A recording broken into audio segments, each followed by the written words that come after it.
welcome back. It is day 26 of the 100-day geography countdown. Today we are looking at the challenges of development in Svalbard. So let's go.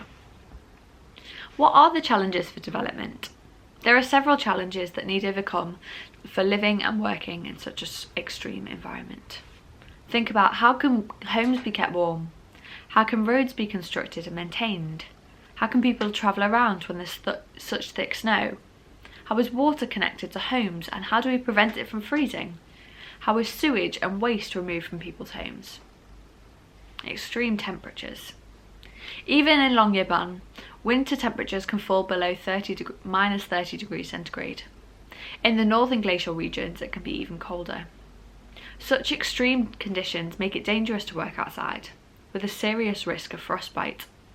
People have to dress very warmly, and this can make outdoor work very difficult and slow. Imagine trying to build a house or work on the roads wearing several layers of thick clothes and gloves. Provision of buildings. There are many forms of construction that have occurred on Svalbard.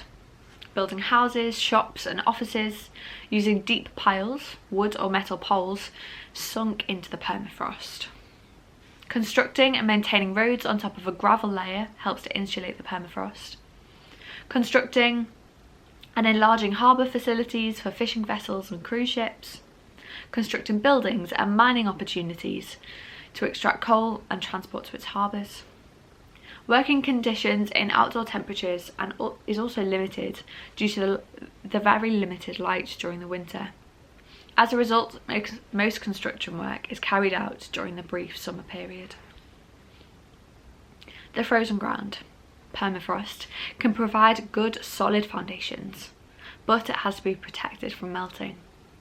If the top surface of the permafrost melts, then it becomes unstable, which could lead to buildings and roads cracking or even collapsing.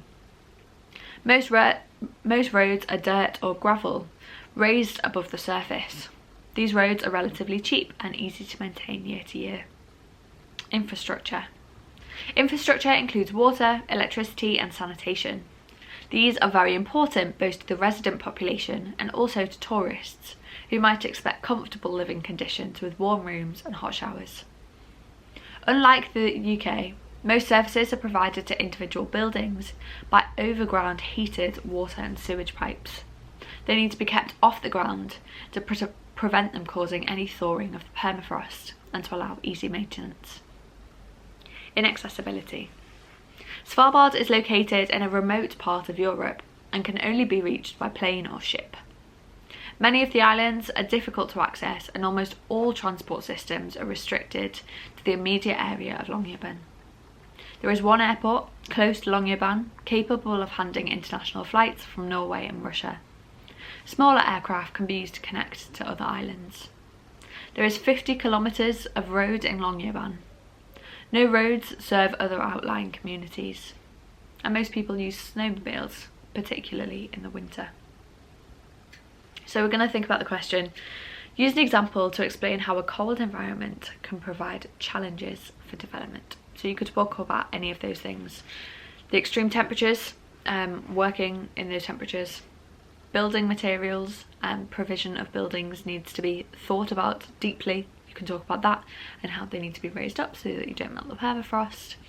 Infrastructure kind of is similar.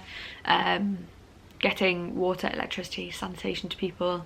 Hot water or sewage also needs to be above the surface so it doesn't melt the permafrost, but it also needs to not freeze.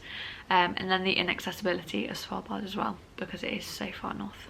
So I do hope this has been useful. Subscribe down below if it has been, and I will see you tomorrow. Bye guys.